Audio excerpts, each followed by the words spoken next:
السلام علیکم سر. وعلیکم السلام ورحمۃ اللہ. سر کیسے ہیں آپ؟ الحمد للہ.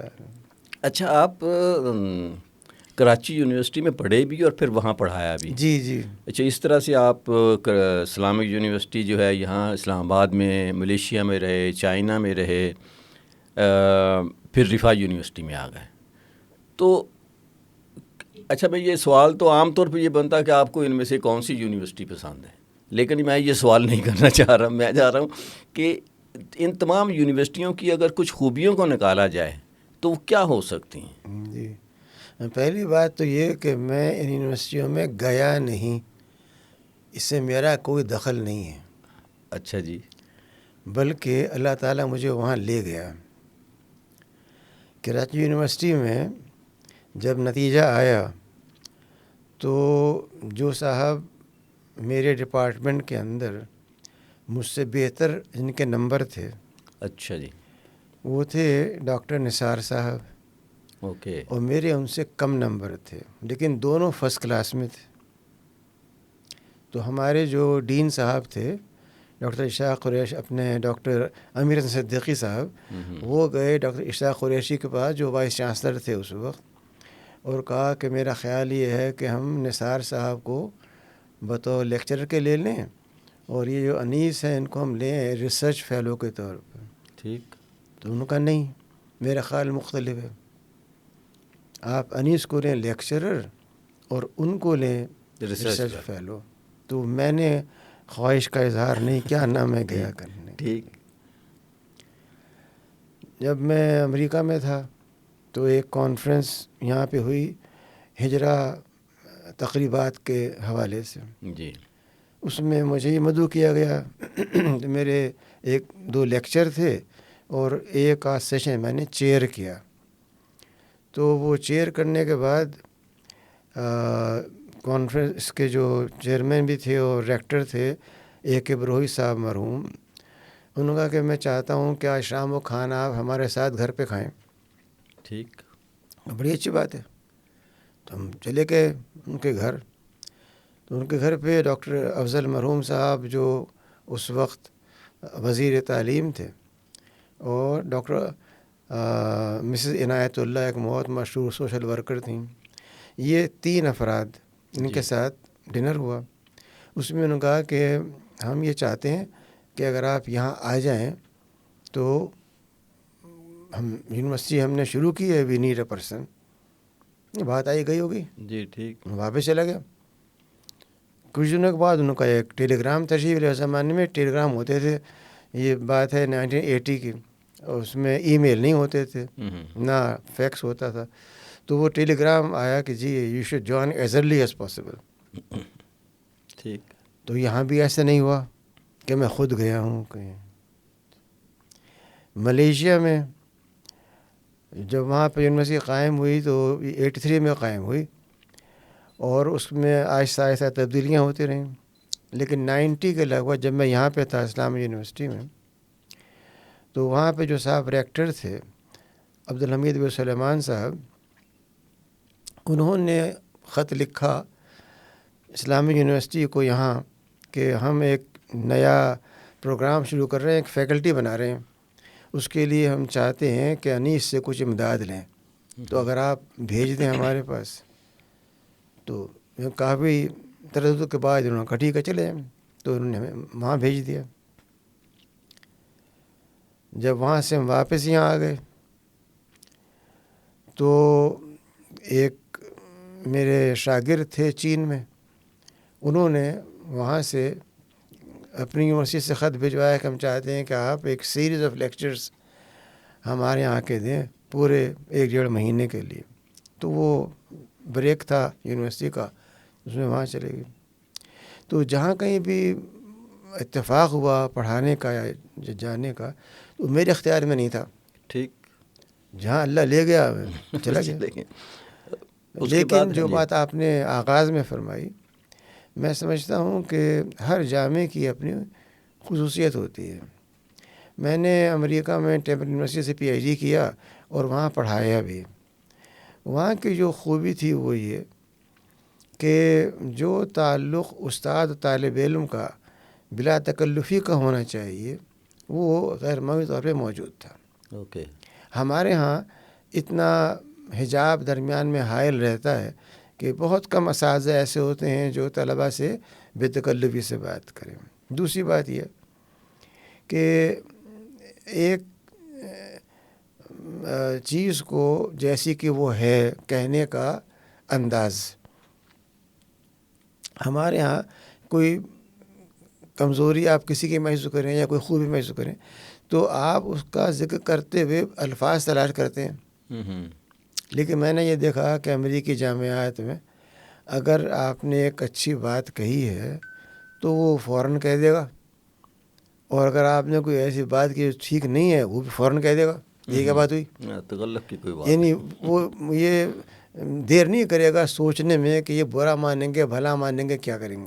ٹھیک. یا ہو سکتا ہے کہ میرا واسطہ ایسے افراد سے پڑھاؤ جو اس طرح کے ہوں، اور جیسے ہمارے یہاں ہوتے ہیں ایسا لوگ پائے جاتے ہوں وہاں بھی. لیکن یہ بال یونیورسٹی کی ایک خوبی میں نے محسوس کی. اس کے مقابلے میں ملیشیا میں غیر معمولی جو ہوتے ہیں پروٹوکولز، اچھا. میرا خیال ہے پاکستان سے بھی زیادہ. یعنی جو حضرات پروفیسرز ہیں وہ تو سمجھیے آپ کے انبیاء کے بعد ان کا مقام ہے. یعنی جو انہوں نے کہہ دیا وہ کہہ دیا. بھئی پروفیسر بھی انسانی ہے، وہ غلطی کر سکتا ہے، لیکن پروفیسر تو پروفیسر. تو میں نام نہیں لوں گا، بہت سے آج ملیشین وہاں مشہور تھے پروفیسرز، ان کے سامنے کوئی اختلاف نہیں کر سکتا. اچھا. کوئی ایسی بات نہیں کہتا جو بے ادبی کی ہو، کیونکہ وہ پروفیسر ہیں. اور شاید یہ چیز چین سے وہاں آئی ہے. میں نے چین میں محسوس کیا کہ جب میں چین میں پڑھا رہا تھا تو جو طلباء کا رویہ تھا، جو اساتذہ کا رویہ تھا، وہ وہی تھا جو ہمارے ہاں ایک مرشد اور مرید کا ہوتا. اوکے. تو عین ممکن ہے کہ ملیشیا اور چین کے قریبی آبادی بھی کافی ہے. لیکن جو ہمارے وہاں کے وہ جو پرائم منسٹر بھی رہے، وزیر تعلیم بھی رہے، انوار ابراہیم صاحب، وہ تو بہت ہی ہمبل اور ڈاؤن ٹو ارتھ آدمی تھے. جی وہی نہیں بلکہ ان کے سینئر مہاتر بھی دونوں افراد نان ملیشین سمجھے جاتے ہیں ملیشیا میں. اچھا. کیونکہ ہیں تو ملیشین جی، لیکن ان کا طرز عمل پاکستانیوں کا سا ہے. کیونکہ میں نے دیکھا، وہ مجھے جملہ ان کا یاد ہے کہ اگر مجھے ڈاکٹر انیس مل جائیں تو میں بھی ایک ایسا ہی پروگرام ملیشیا میں بھی کروں. تو غالباً اس پروگرام کے بعد تو نہیں وہ آپ کو لے گئے تھے کہ؟ جی ان کی خواہش تو یہ تھی کہ وہیں پہ رکھیں. اچھا جی. لیکن میں نے کہا کہ واپس آنا. اچھا، یہ رفاع یونیورسٹی کا جب شروع ہوئی تو یہ کیسے، کس طرح سے؟ جی یہ ایسے ہے کہ جنرل ذوالفقار صاحب جو فوج کا قلب کا ادارہ ہے AFIC، اس کے بانی ڈائریکٹر تھے. ٹھیک. اور وہ جب ریٹائرمنٹ کے قریب تھے تو انہوں نے اپنے احباب کے ساتھ اور کچھ خاندان کے افراد ساتھ مشورہ کیا کہ میں چاہتا ہوں کہ ایک تعلیمی ادارہ قائم کیا جائے جس کے اندر نہ صرف اعلیٰ تعلیم ہو بلکہ اس کے اخلاقی پہلو بھی زیر نظر رہے. ٹھیک.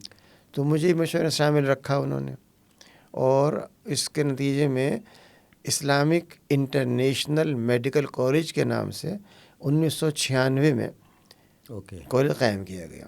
لیکن اس میں شرط یہ تھی کہ ہمارے اساتذہ وہ ہوں جو محض اپنے فن میں ماہر نہ ہوں بلکہ وہ اسلامی طور پر بھی اچھا علم اور شخصیت رکھتے ہوں. یہ کام آسان نہیں تھا. چنانچہ بہت تلاش کی گئی، اس میں میں نے بھی کچھ کوشش کی. جنرل صاحب نے بہت خلوص نیت کے ساتھ ایسے افراد کو تلاش کر کے ان کو ذمہ داریاں دیں، اور ان لوگوں نے اس کالج کی تعمیر کی. لیکن کالج کے ساتھ خیال یہ تھا کہ یہ محض کالج نہ رہے بلکہ یہ آہستہ آہستہ اس میں اضافہ ہو. تو وہ سن 98 میں ایک دوسرا college Islamic international engineering college کے نام سے قائم کیا، اور 2000 کے اندر انسٹیٹیوٹ انفارمیٹکس کمپیوٹنگ سائنس کا. جب یہ 3 ادارے ہمارے قائم ہو گئے تو 2001 میں ہم نے اسلامک انٹرنیشنل ڈینٹل کالج قائم کیا. یہ اسٹیپ بائی اسٹیپ ہم نے اس میں ترقی ہوئی، اور 2002 میں اپلائی کیا گیا چارٹر کے لیے، اور وہ ہم کو ملا فیڈرل گورنمنٹ کی طرف سے. اس چارٹر کی بنا پہ ہم پھر اس سب فیکلٹیز یکجا ہو گئیں اور ایک یونیورسٹی بن گئی۔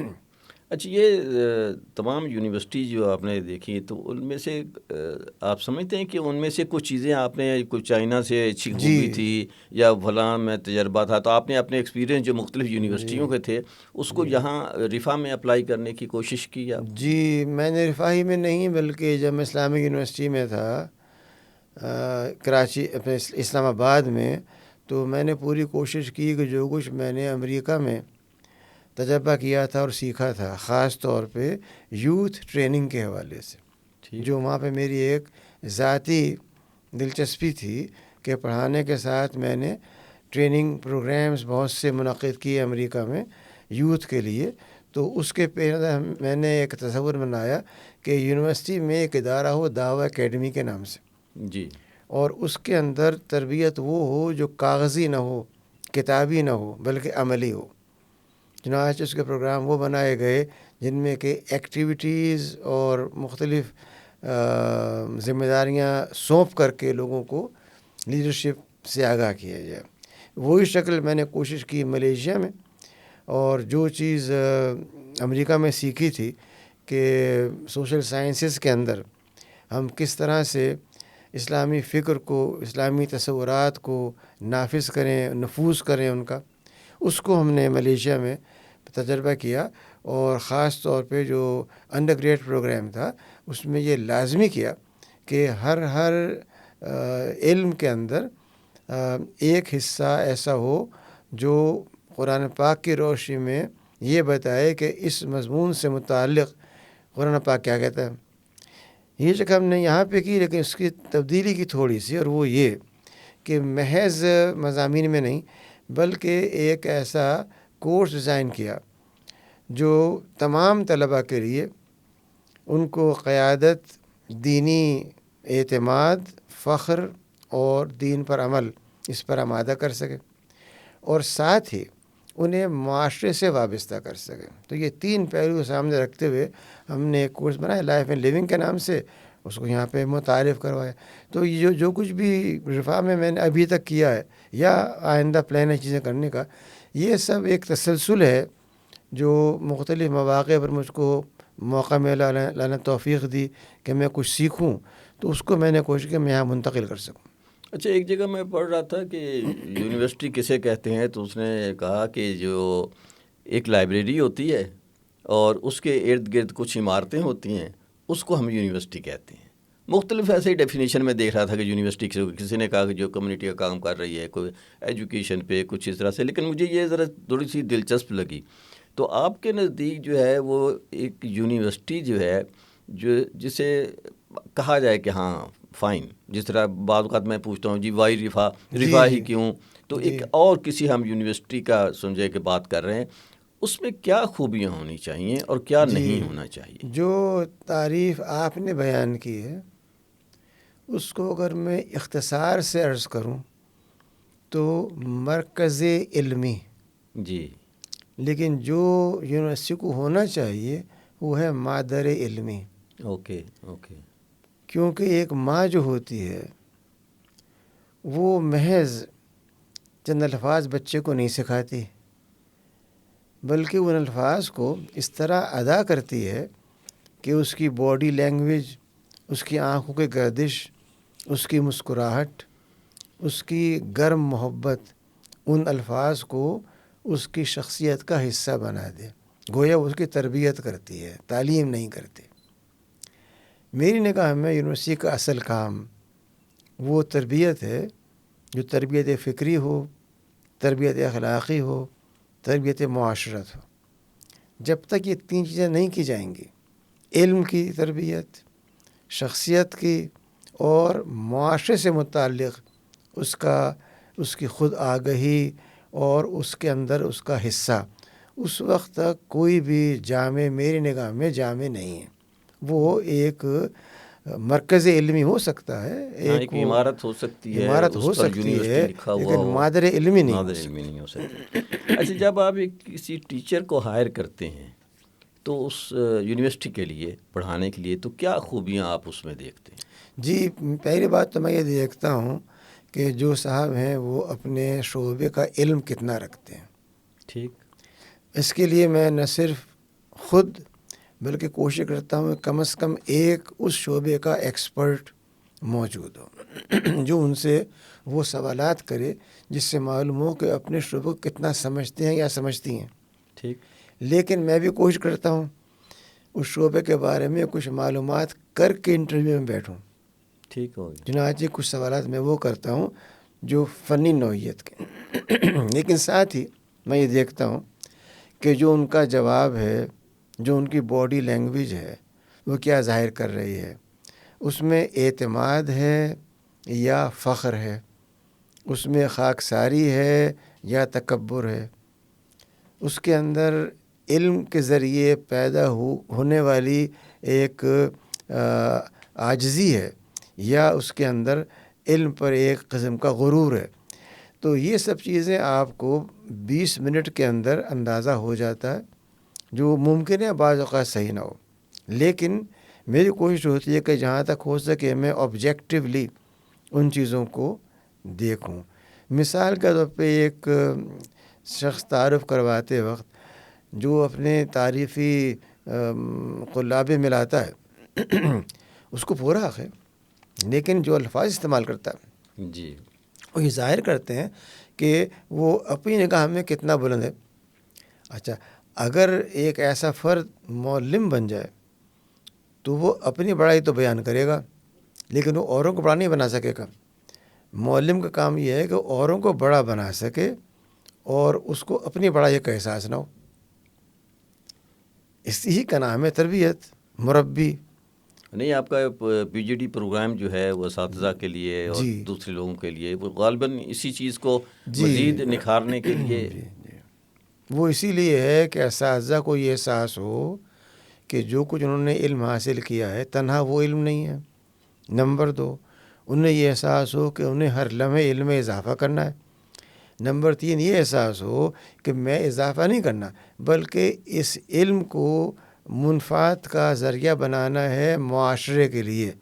منفعت سے مراد پیسہ پیدا کرنا نہیں ہے بلکہ جو مسائل معاشرے میں پائے جاتے ہیں ان کا حل تلاش کرنا. اچھا، ایک طالب علم جو ہے یونیورسٹی سے ڈگری لیتا ہے اور بہت شاندار طریقے سے کنووکیشن سے فارغ ہو جاتا ہے، تو اس میں جو میں نے سوچا غور کیا تو ایک تو علم ہوتا ہے، ایک مہارت ہوتی ہے اور ایک کردار ہوتا ہے. تو آپ کے خیال میں کیا کس پہ زیادہ ایمفیسس ہونا چاہیے؟ وہ جب باہر نکلے تو کیا اس کے پاس علم زیادہ ہونا چاہیے، مہارت کسی شے کی ہونی چاہیے، یا کردار جو ہے وہ زیادہ اہم ہوتا ہے؟ دیکھیے، جہاں تک سوال مہارت کا ہے یہ ایک اضافی اصطلاح ہے. جو مہارت ایک طالب علم کی بیچلرز کرنے کے بعد ہے وہ ایم فل کرے گا تو وہ کم معلوم ہوگی. ٹھیک. اور وہ بڑھ گئی. ایم فل کے بعد پی ایچ ڈی کرے گا، مہارت اور بڑھی. پی ایچ ڈی کے بعد اگر سمجھا کہ میں ڈاکٹر ہوں اور اب مجھے کچھ نہیں کرنا تو اس کی فکری موت واقع ہو جائے گی. اس لیے مہارت جو ہے وہ ایک مسلسل بڑھنے والا عمل ہے. اس کے مقابلے میں کردار وہ بنیاد ہے جو ایک شخص کے وجود اور اس کے مقصد حیات سے وابستہ ہے. جو شخص بھی کہیں پر ہو اگر اس کا کردار اچھا نہیں ہے تو وہ اس جگہ کے لیے ایک مسئلہ ہے. اگر کردار اچھا ہے تو وہ اس جگہ کے لیے ایک رحمت ہے.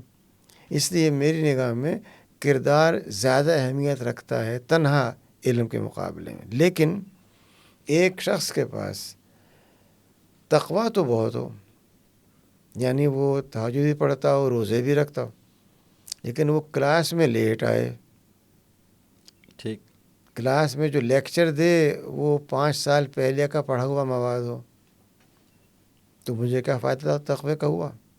تقویٰ تو ظاہر ہونا چاہیے اس کے عمل کے اندر، اور وہ عمل وہ نہیں جو مسجد میں یا گھر میں، بلکہ وہ عمل جو اس کا پیشہ ہے. ٹھیک. گو میں تعلیم کو پیشہ نہیں سمجھتا بلکہ ایک مقصد سمجھتا ہوں. لیکن اس کے باوجود پروفیشنل کہا جاتا ہے. پروفیشنل کا مطلب یہ ہے کہ پیشہ وارانہ مہارت اگر نہیں ہے تو وہ شخص یونیورسٹی میں نہیں ہونا چاہیے.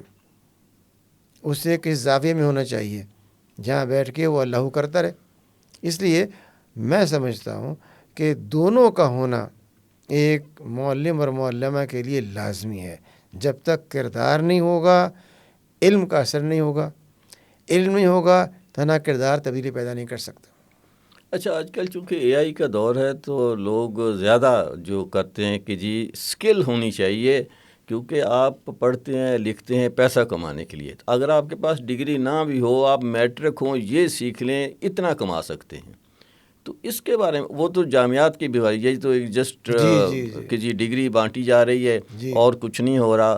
اسکل سیکھنی چاہیے تاکہ آپ جو ہیں دنیا کے ساتھ چل سکیں.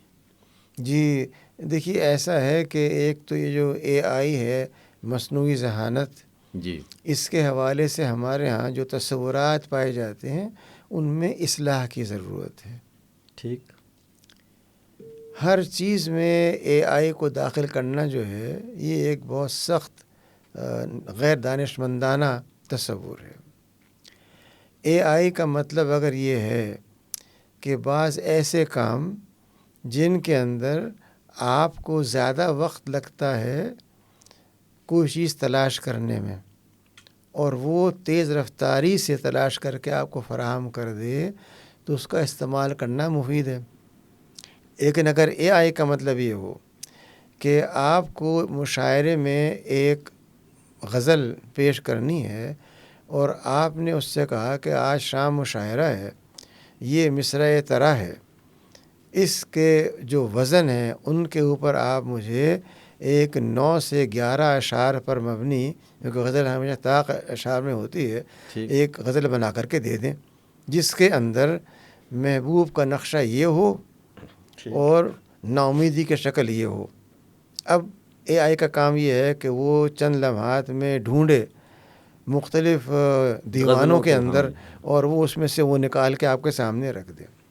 جب یہ کام آپ نے کیا تو مجھے بتائیے کہ آپ کا ذہن اس وقت کیا کر رہا ہے؟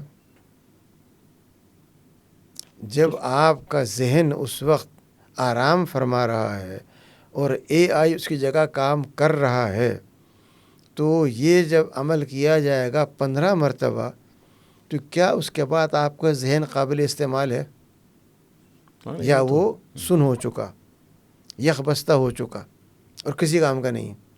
اس لیے اے آئی کا مستقل استعمال انسانوں کے ذہنی امراض کا لازمی سبب ہے اور یہ ہوگا اور یہ ہو رہا ہے. اور اس کے اوپر امریکہ میں حال میں گزشتہ 6 ماہ کے اندر اگر آپ اٹھا کے دیکھیں نیو یارک ٹائمز کو، جو میں روزانہ دیکھتا ہوں، تو اس 6 ماہ کے عرصے کے اندر کم از کم 50 مضامین ایسے آئے ہیں جو مختلف شعبے کے ماہرین نے لکھے. ماہر نفسیات نے، ماہر معاشیات نے، ماہر طب نے، ماہر انجینئرنگ نے، اور یہ وہ لوگ ہیں جنہوں نے وہیں سے پڑھا اور وہ یہ بتا رہے ہیں کہ اس کے استعمالات جو ہم کر رہے ہیں اس کے نتیجے میں جو ذہن کے امراض ہیں وہ پیدا ہونے شروع ہو گئے ہیں اور مزید پیدا ہوں گے. یہ بات شاید آپ کے سامعین کے لیے حیرت کی باعث ہو کہ میں بڑے عرصے رہا ہوں امریکہ میں. کیلیفورنیا میں جو علاقہ بے کا کہلاتا ہے یا سلیکون ویلی کہلاتا ہے، اس کا مطلب یہ ہے کہ اس علاقے کے اندر ایک کمپنی 6 ٹریلین ڈالر کی، ایک 5 ٹریلین ڈالر کی، ایک 4 ٹریلین ڈالر کی، یہ جو ٹریلین کے حساب سے ڈالروں کے بنیاد پر کمپنیاں قائم ہیں، یہ سب کے سب آئی ٹی اور اے آئی میں لگی ہوئی ہیں.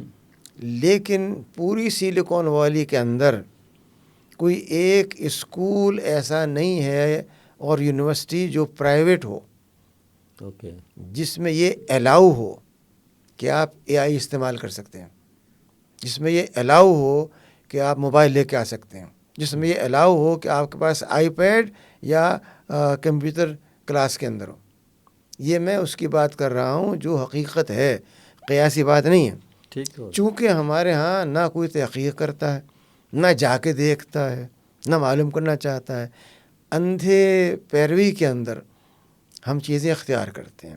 تو اے آئی کا میں دشمن نہیں ہوں، لیکن میں یہ سمجھتا ہوں کہ اے آئی کا جو استعمال ہمارے ہونا شروع ہو گیا ہے، یہ انسانی ذہن کے لیے انتہائی نقصان دہ اور انسانی ذہن کو احساس کمتری مبتلا کرنے والا ایک مرض ہے، جو اگر پھیل جائے تو پھر آپ کی ذہنی بلوغ اور ترقی نہیں ہو سکتی.